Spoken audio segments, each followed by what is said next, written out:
아멘.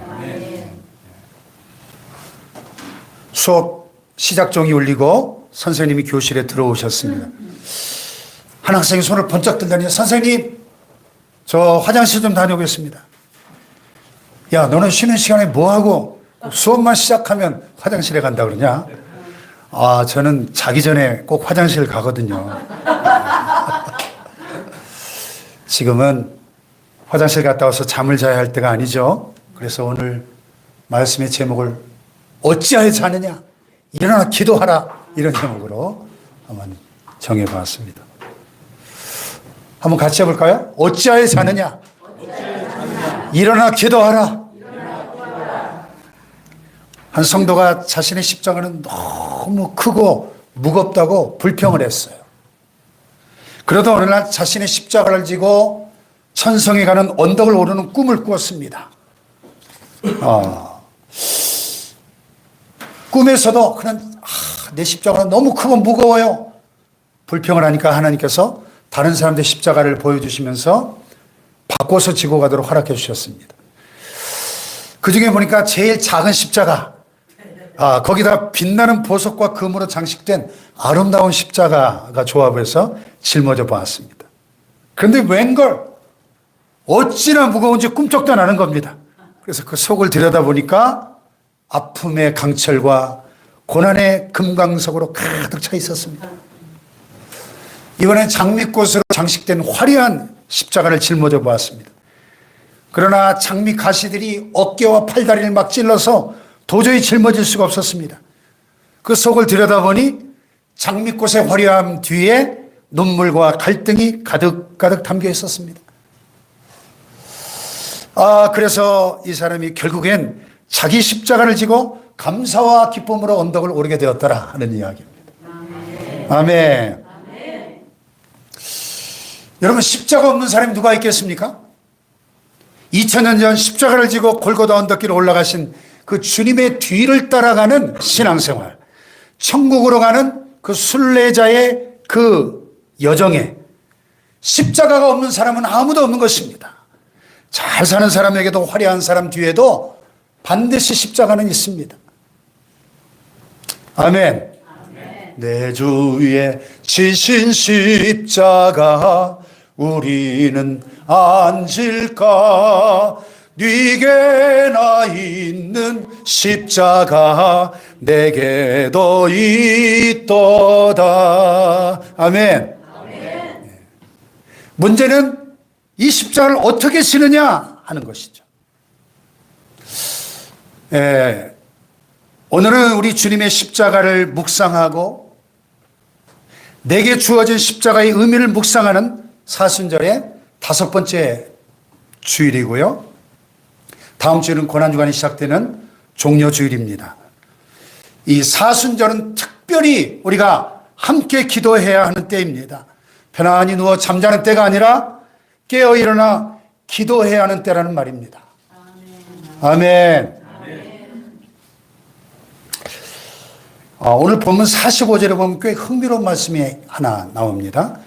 제자들의 마음속에 예수님의 십자가를 목전에 둔 그 슬픔과 고난, 염려와 걱정이 있으면 기도할 것 같은데 오히려 기도 후에 일어나 제자들이 가서 슬픔으로 인하여 기도하지 못하고 잠든 것을 보시고 그랬어요. 가장 기도가 필요한 그 시간에 오히려 잠들어버린 제자들의 안타까운 모습입니다. 그 심리학자들의 연구 결과에 따르면 사람이 몹시 화가 나면 IQ가 80으로 돌고래 수준으로 떨어진답니다. 그래서 바른 판단과 바른 결정을 할 수가 없게 된다 그래요. 또한 극한의 슬픔에 빠지면 IQ가 70으로 원숭이 수준으로 떨어진다고 합니다. 뭘 하고 뭘 하지 말아야 할지 분간이 잘 안 된다는 거예요. 일단 한번 화가 나면 우리가 뚜껑이 열린다고 표현하잖아요.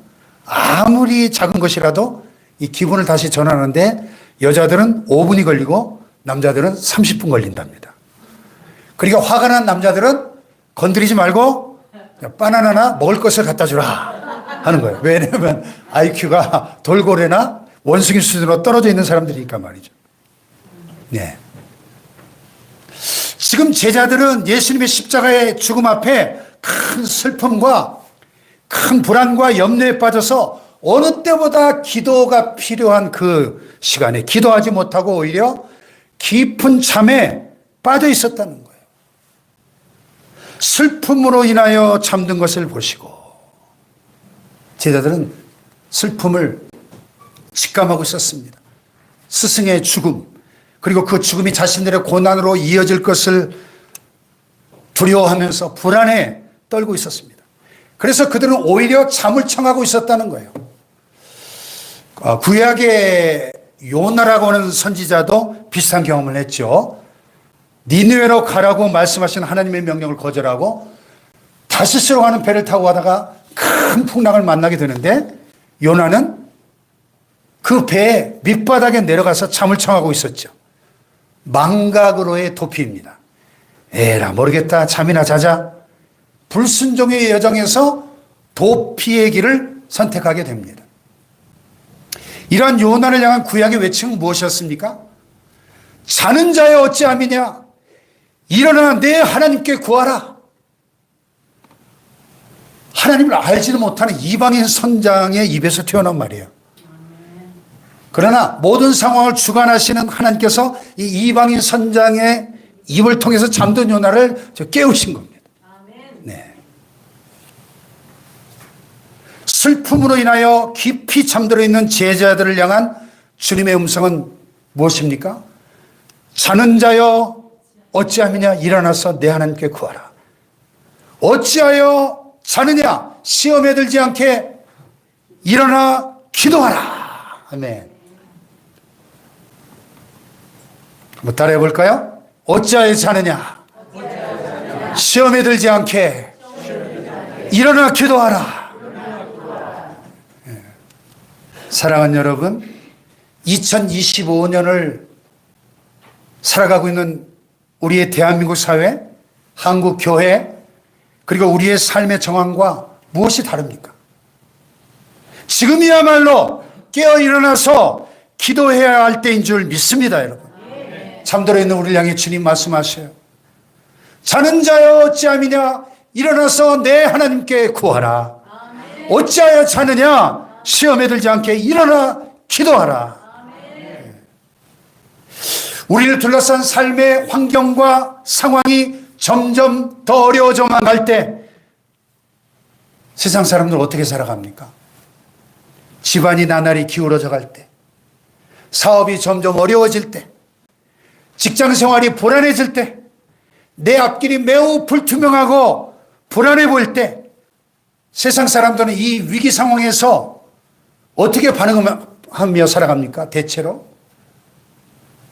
땅이 꺼져라 걱정만 하고 두려워하고 현실로부터 도피하고 화만 내죠.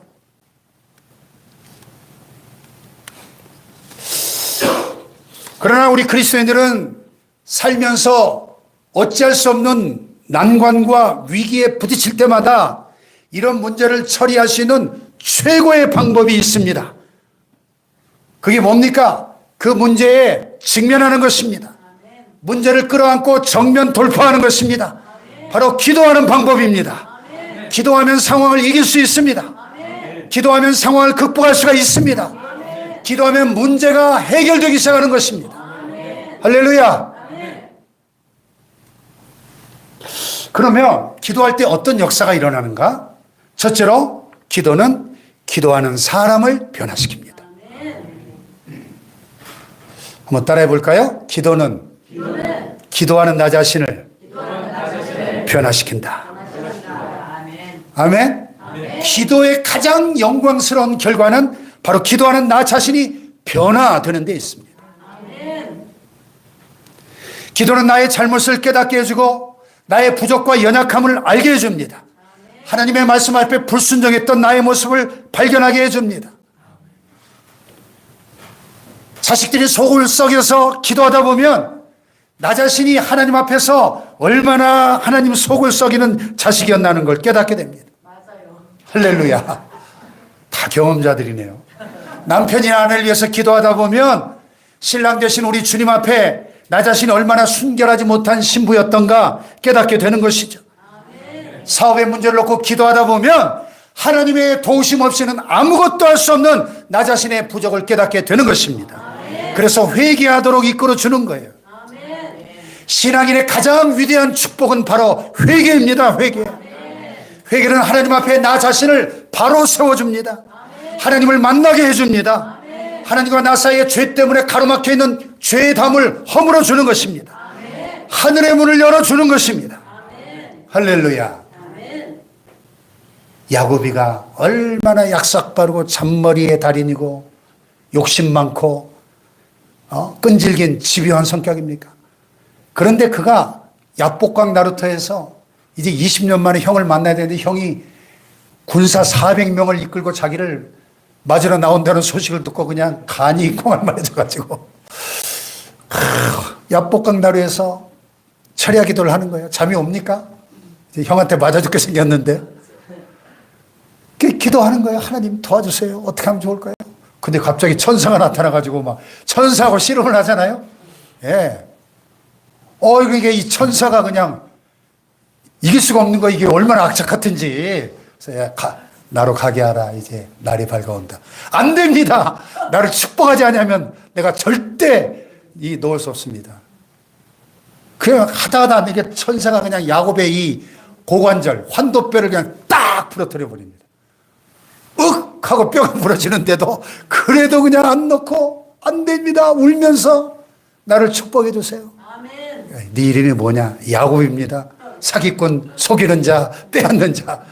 야곱이라 하지 말고 이스라엘이라 하라. 아멘. 하나님과 겨루어 이겼다. 아멘. 영광스러운 이스라엘로, 야곱이 이스라엘로 변화되는 순간이에요. 아멘. 기도는 기도하는 나 자신을 변화시키는 것입니다, 여러분. 아멘. 두 번째로 기도는 환경을 변화시켜요. 기도하면 먼저는 기도하는 나 자신이 변화되고 나 자신이 변화가 되고 나면 환경도 변화되기 시작합니다. 문제가 해결되기 시작합니다. 기도는 우리가 해결할 수 없는 문제를 전능하신 하나님의 손에 맡기는 행위이기 때문에 그래요. 할렐루야. 인간의 위기는 언제나 하나님의 역사하실 기회인 것입니다. 따라해 봅시다. 인간의 위기는 하나님의 기회다. 인간의 위기는 하나님의 기회다. 아멘. 이스라엘 백성들이 홍해 바다 앞에 갇혔습니다. 뒤에는 바로 왕의 군대가 추격해 옵니다.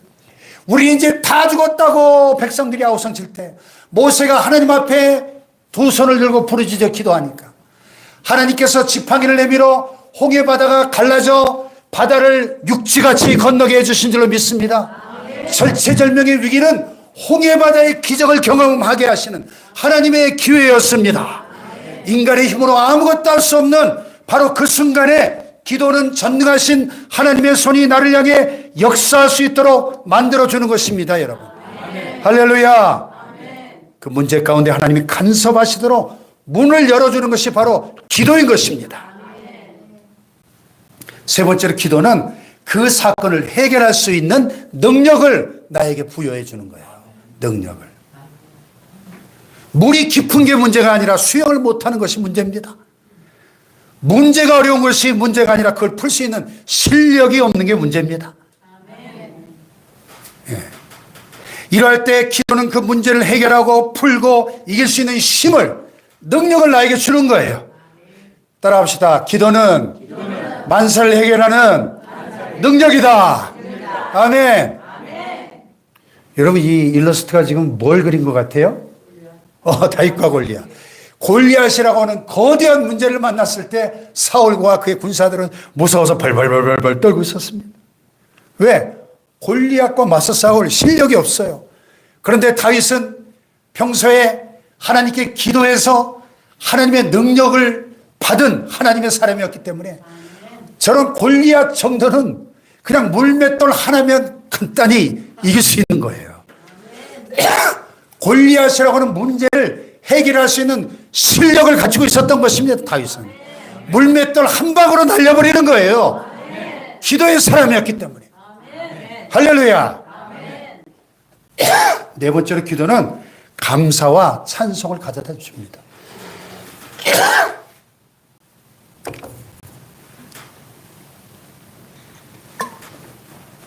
찬송은 곡조가 있는 기도다. 우리가 많이 이야기하죠. 찬송은 가장 신령한 차원의 기도요, 곡조가 붙어 있는 기도입니다. 그래서 기도가 안 될 때 여러분 좀 찬송을 많이 불러보세요. 기도의 문이 열립니다. 마음의 문이 열려요. 하늘의 문이 열리는 겁니다. 전 세계 수많은 종교 가운데 오직 기독교에만 찬양이 있어요. 왜 그럴까요? 하나님은 살아계신 분이시기 때문에. 눈을 만든 자가 보지 않으시랴, 귀를 만드신 자가 듣지 않으시랴. 시편에 말씀합니다. 그래서 기독교에서는 레오나르도 다빈치가 필요했고 미켈란젤로가 필요했던 겁니다. 보시는 하나님이시기 때문에. 그래서 기독교에는 핸델이 있고 하이든이 필요했어요. 들으시는 하나님이 계시기 때문에. 요즘은 다른 종교도 노래를 하긴 하죠. 그런데 다 기독교를 흉내낸 것 뿐이죠. 요즘은 절에서도 찬불가를 부른대요.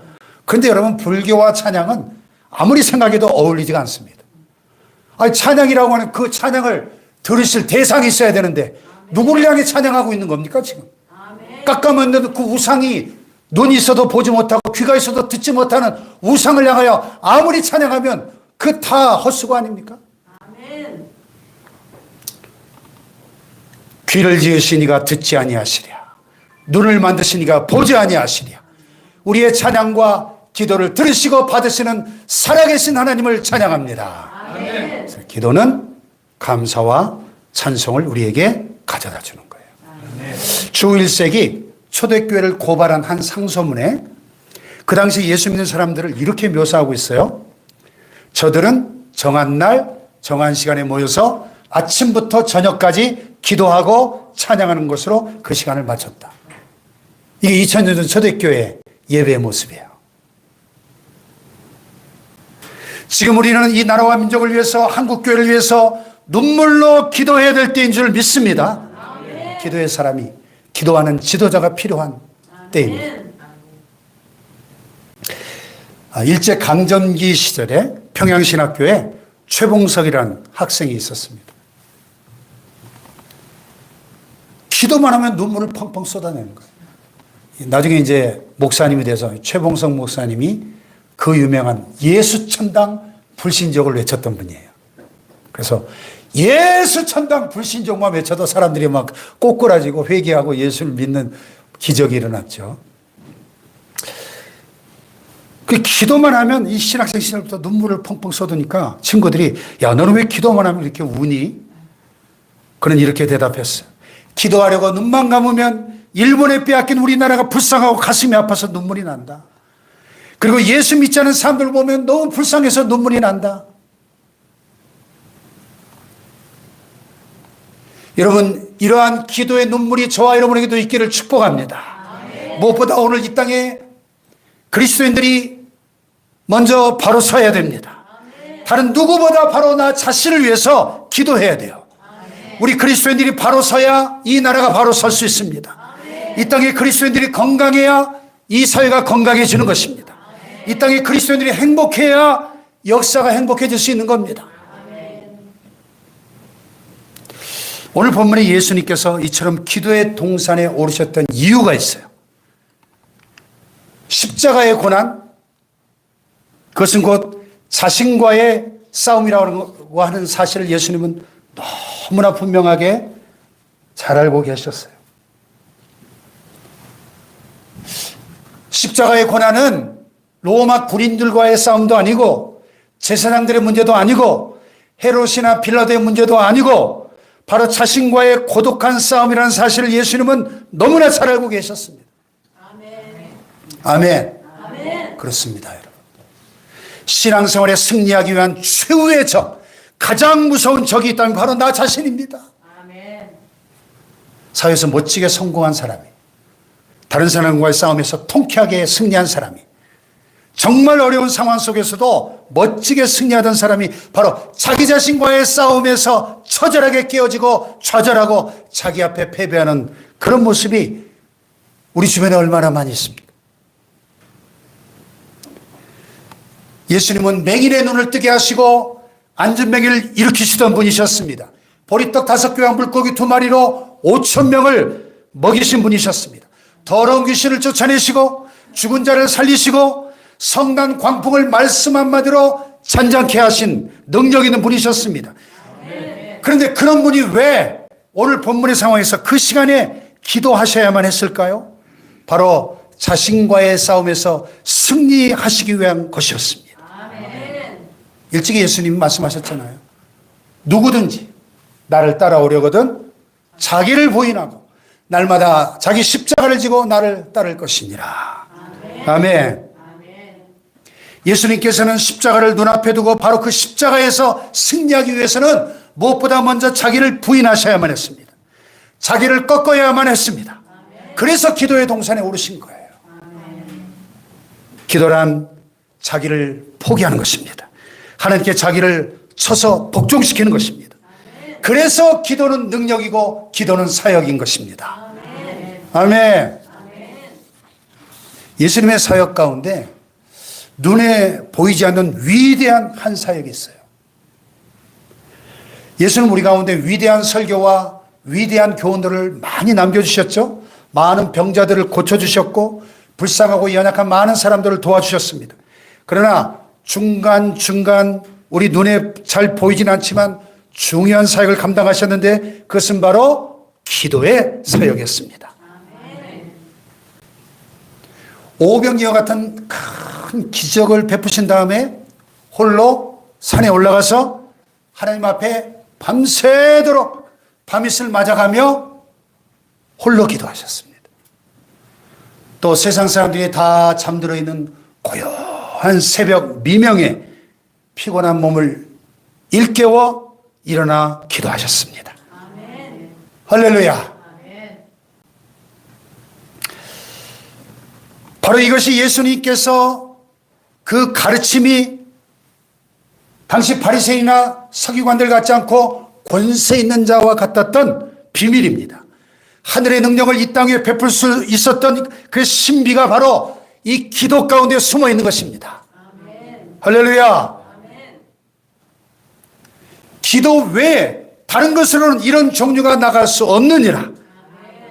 기도 외에는 이런 능력이, 이런 신비가, 이런 비밀이 나갈 수가 없느니라. 아멘. 아멘. 사랑하는 성도 여러분, 바로 지금이 부부가 함께 손을 잡고 기도해야 될 때라고 생각되지 않습니까?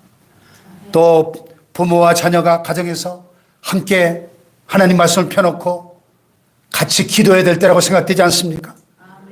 하나님께서 우리 축복교회에게 영혼 구원이라고 하는 시대적인 사명을, 비전을 주셨는데 그 비전을 함께 이루기 위해서 우리가 살고 있는 이 대전을 복음화하고 이 민족을 복음화하고 저 북한 땅을 통일해서 자유통일, 복음통일, 세계 선교의 이 비전을 감당하기 위해서 간절히 기도해야 될 때인 줄로 믿습니다. 아멘.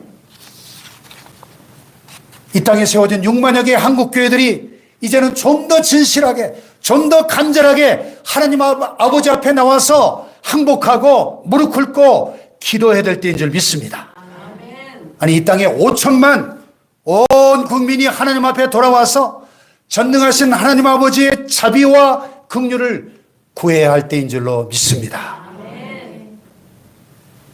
우리 주님이 나 같은 죄인 위에 고난당하신 이 고난의 절기 깨어 기도해야 될 때인 줄로 믿습니다. 아멘. 사순절만이라도 고난주간만이라도 한번 일어나 보자. 사순절만이라도 함께 깨어 기도해 보자. 할렐루야. 아멘. 성경에 보니까 성령 받은 사람들이 마음을 같이하여 합심해서 기도할 때 하늘문이 열리게 됩니다. 아멘. 이 땅에서 가장 연약한 사람들이 손에 손을 붙들고 기도하게 될 때 하늘의 신비로운 권능을 체험하고 맛보게 되는 것입니다. 아멘. 합심하여 기도할 때 놀라운 기적이 일어나는 것입니다.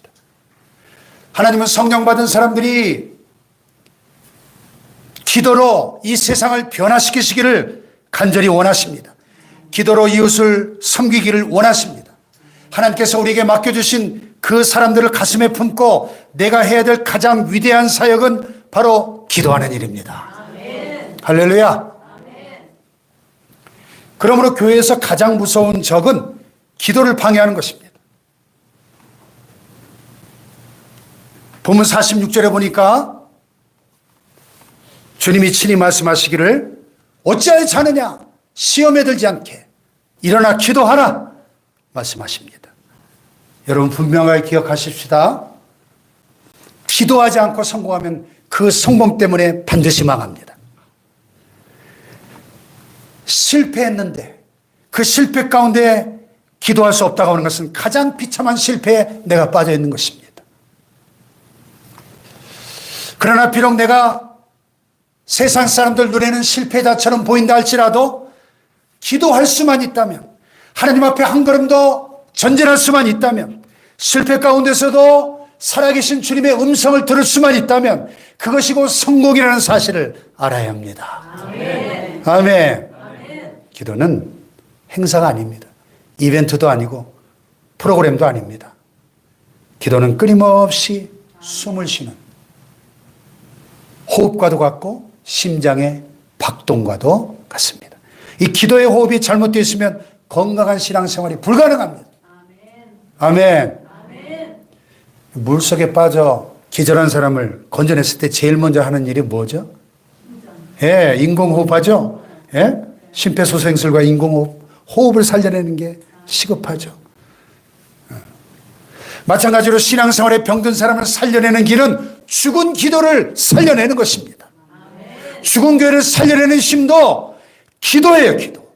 영적으로 죽은 가정을 살려내는 힘도 기도인 것입니다. 기도는 호흡이기 때문에 하루 세 번 밥 먹듯 띄엄띄엄 하는 게 아니라 코로 숨 쉬듯이, 피가 돌듯이 지속적으로 해야 되는, 지속적으로 쉬지 말고 기도하라. 기도는 영혼의 호흡입니다. 하루 종일 주님과 동행하면서 살아가는 게 기도고, 잠자리에 들면서도 주님과 동행하며 교제하는 것이 바로 기도입니다. 아멘. 아멘. 오늘 본문을 읽으면서 한 가지 의문이 생겨요. 분명히 제자들이 잠들어 있었다 기록되어 있는데, 근데 제자들이 예수님의 기도를 어떻게 들을 수 있었을까요? 깊이 잠들었는데. 그렇습니다.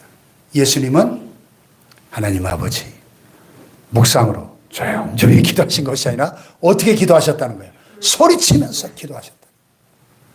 간절하게 부르짖으면서 절규하며 기도하셨다는 거예요. 아멘. 아멘. 아멘. 몸부림치며 기도하셨다는 겁니다. 오늘 본문에 보면 땀이 땅에 떨어지는 뭐같이? 핏방울 같이 되도록 기도하셨다는 거예요. 이때 모습을 히브리서 기자는 이렇게 부가 설명을 합니다. 그는 육체에 계실 때 자기를 죽음에서 능히 구원하실 이에게 심한 통곡과 눈물로 간구와 소원을 올렸고, 그의 경건하심으로 말미암아 들으심을 받았느니라. 아멘. 그러니까 제자들이 너무나 피곤해서 졸면서도 언뜻 아버지여! 부르짖는 예수님의 그 절규 앞에 깜짝 놀라가지고 졸다가